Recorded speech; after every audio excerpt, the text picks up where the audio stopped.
I'm Dustin Hoffmann of the Iowa Agribusiness Radio Network, and this is Brazil.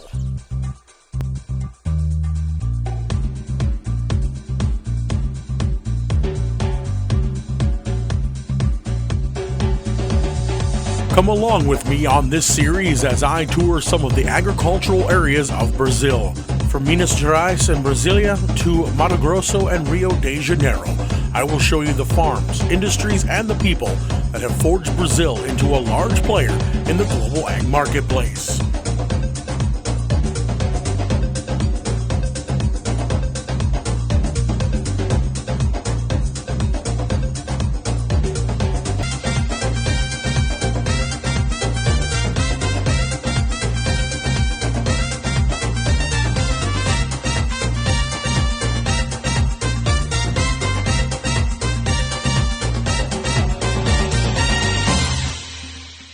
Well, hello everyone, and welcome to our continuing series chronicling my trip to Brazil earlier this year. I'm Dustin Hoffmann on the Iowa Agribusiness Radio Network. Well, it wasn't all that long ago that Brazil overtook the United States as the top soybean producer in the world. If you go down to Brazil during that soybean season, it's not hard to see why. There's soybeans as far as the eye can see, and we know how much attention the markets like to pay to those soybean crops, and also their second crop, safrinha corn. Well, when I think about the large producing areas down there, you also think about the state of Mato Grosso, which is where we're taking you here today. Thousands of hectares have been cleared of overgrown shrubbery and trees and opened the prairie back up to some ag production. When I visited the state, soybeans were on their way out and the safrinha corn was on its way in. It was definitely interesting to see fertilizer spreaders and planters following right behind the combines, maybe only a half hour to 45 minutes behind. And that's something we don't get to see when we go to Iowa. So please come with us as we go to Mato Grosso.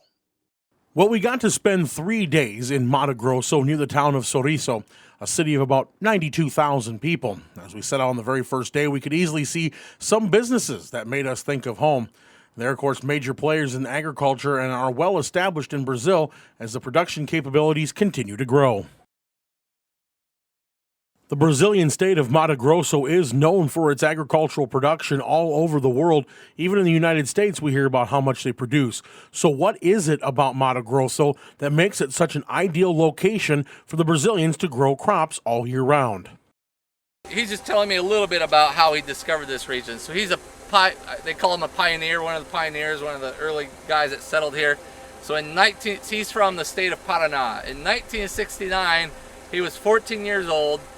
He says, I don't know if he's like a climatologist or he came across somebody that was explaining to him about this region, the center-west region of Brazil, that would rain 6 months in the year, which he found very fascinating, which was kind of unusual.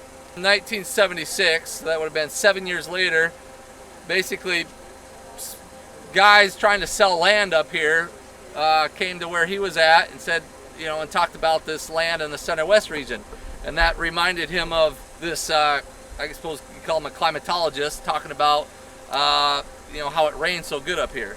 And so that's why he was attracted to this region, and why this region has grown so much is just because of the consistent rainfall.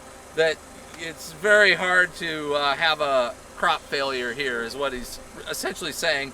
And so it's very, obviously you can lose some, but it's very difficult to have a crop failure just because of the consistency of the rain.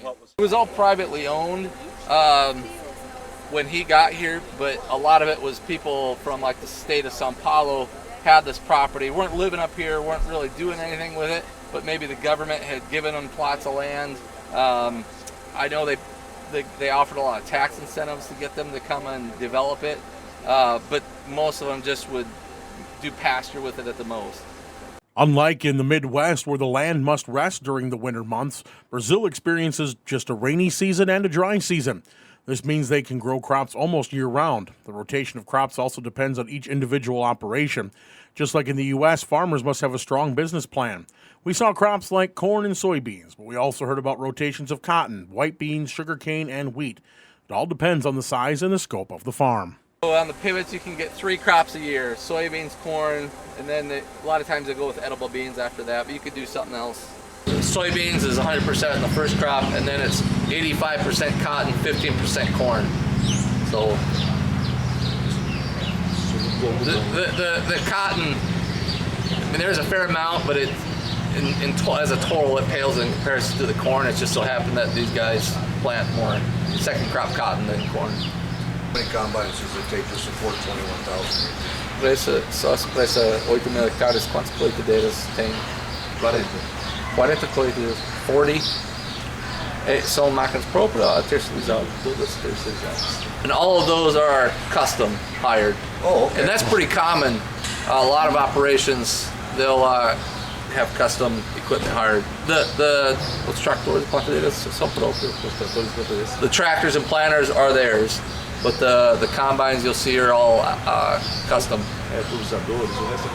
The sprayers are theirs too. Everything else is theirs, just the combines. What about the trucks? Os caminhões terceirizados, also outsourced. He doesn't have a problem hiring them. There's lots to hire from. The problem, which is probably more their problem, not his problem, the custom harvesters, is since they're late, they'll get started later, they'll get done later, and they have someplace else to go next. And so whoever's after them they're gonna arrive 10 days later than what they probably wanted. And as I mentioned earlier, the thing that was the most interesting and out of the ordinary for this group of American and Canadian farmers on the tour was to witness planters and fertilizer spreaders following only minutes behind the combines. For us, again, we let things rest in the wintertime, but for the Brazilians and their rainy and dry seasons, there's no time to waste on getting that second crop into the ground. Very much a family operation. They plant about 7,500 acres. He started here at about 83. So yeah, they wrapped up some of their soybean harvest this morning already, but they're still planting corn. They're planting the safrinha corn, so hopefully we can go see that after this. So. And just like in the United States, it takes all hands on deck to get operations of any size to become productive and profitable. And of course, these farms also rely on the labor they're able to produce, and they also realize that they have to do quite a bit to retain and take care of the employees they have. How many employees do they have working here? Quantos funcionários aqui? 180 fixos. 180 full-time just at this site. O período de safra aumenta pouquinho.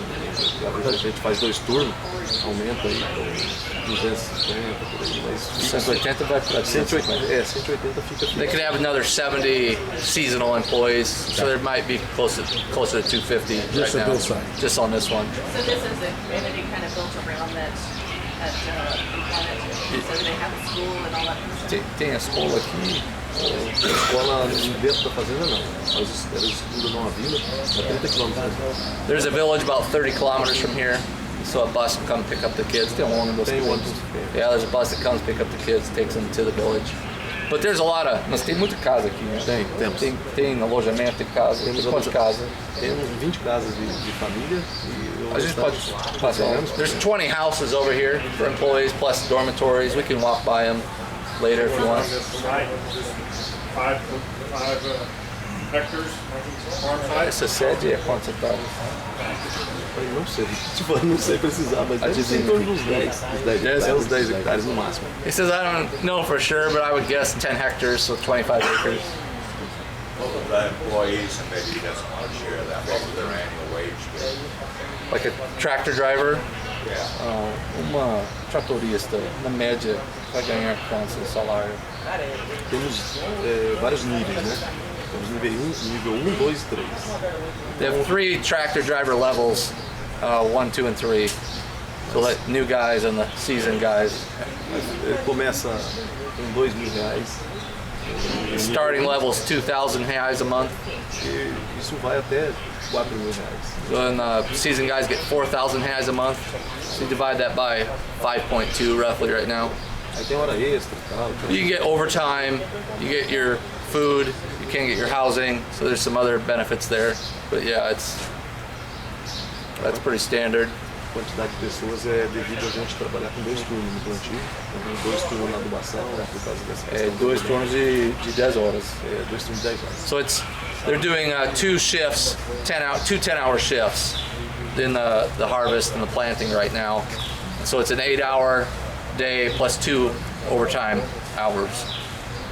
And as I said, there was so much more to the agriculture in Mato Grosso than just corn and soybeans. Something we don't get to see anywhere in Iowa, much less the continental United States, is sugarcane. The Brazilians grow it not only for sugar, but for ethanol production as well. Now, we'll talk more about the Brazilian ethanol industry in another episode, but sugarcane is still the most used plant to produce the fuel. And of course, you can't be that close to a sugarcane field and not try a little.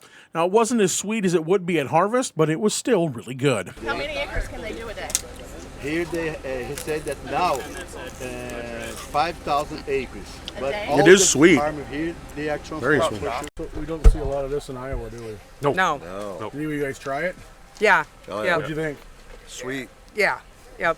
We've already had sugarcane before in Cuba when we were there. They let us, you know. Now I How's really it want to try compare? the alcohol. About the same. sweeter. Oh, it wasn't. And that seems like a pretty sweet spot to end our coverage of my trip to Mato Grosso. Now, as I said earlier, we were there for 3 days, but there was so much similarity between these bigger farms. They had a lot of soybeans coming out and mostly corn going back in. But there's so much more to the ag industry that was happening in Mato Grosso, and we're going to continue that in the upcoming Brazil series. I want to thank you for coming along on this recap of the farms we saw around the Brazilian state of Mato Grosso. We still have much more to cover. I'm Dustin Hoffmann. I'll see you next time on the Iowa Agribusiness Radio Network.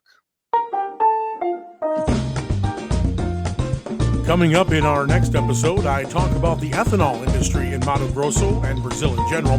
We talk about the similarities and the differences with the U.S. industry. Join us next time on the Iowa Agribusiness Radio Network.